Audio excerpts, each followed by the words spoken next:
Makinis, manipis, minsan, madungis, pero masarap. Mwah! Ikis. Sexy time na. Sexy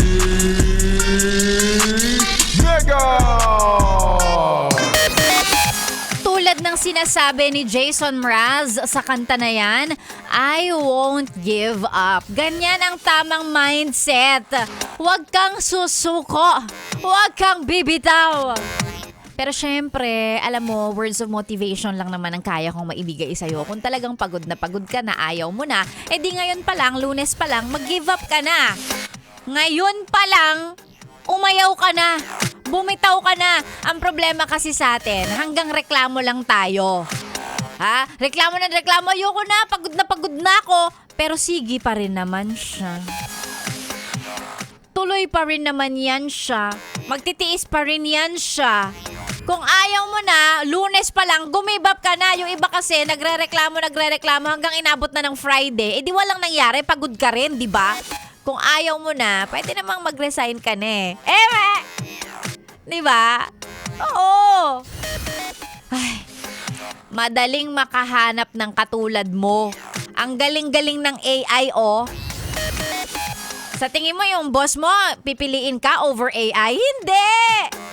AI ang pipiliin nun. Yung AI pwede magtrabaho 24/7, hindi pa nagre-reklamo. Hindi niya pa kailangan pasweldohin. Eh ikaw, puro ka na nga reklamo, wala ka pang output, tas magde-demand ka pa, nataasan niyang sweldo mo. Oh, diba? Ayan tayo eh. Kung ayaw mo na mag-resign ka na.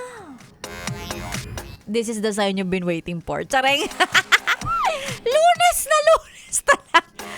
Lunes talaga. Okay, it's a solid Monday morning para sa ating lahat. And yes, it's Monday. And yes, finally, tapos na po ang buwan ng February. Ay, mali. January pala. Ang January ay parang 6 months. Sa dami ng nangyari, diba? Parang akala mo 6 months na yung nakalipas pero hindi. 31 days lang ang January. And yes, finally, tapos na po siya. Today is February. Ngayon ay 2-2. Ay! 2-2. 2-2. February na. And it's Feb-Ibig month. Wow! Maka Feb-Ibig month naman ako. Kala mo naman talaga may ka-date siya. Kala mo naman talaga nagsiselebrate ng Valentine's yan siya. Of course, Valentine's is not just pag-celebrate with your significant other naman, di ba? Excuse me. Valentine's, Feb-Ibig month is also, celebrating you, yourself. Pag-ibig mo para sa sarili mo because, it's the greatest love of all. Ano daw? Totoo naman. Importanteng mahalin mo muna yung sarili mo bago ang ibang tao because you cannot give what you don't have. Paano ka magmamahal ng ibang tao kung hindi mo tanggap at mahal ang sarili mo? O, diba? Ang bongga ng adlib natin from encouraging you na mag-resign ka na kasi pagod ka na to loving yourself. Iba. Ay naman, dami kasi. Ano ba?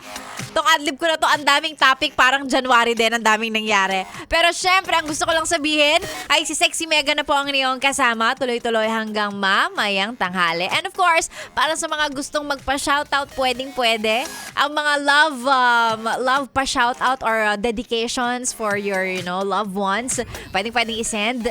Saktong-sakto kasi yung tugtugan natin, puro love song yan, o diba? Kung meron kang nais i-shoutout na mahal sa buhay, isend sa ating Facebook page, DJ Megan, Yes FM. Ako na po ang niyong kasama sa programang makakapagparelax ng binabagabag na loob. Ay, Chillax 101 with Sexy Megan sa 101.1 Yes FM. Solid!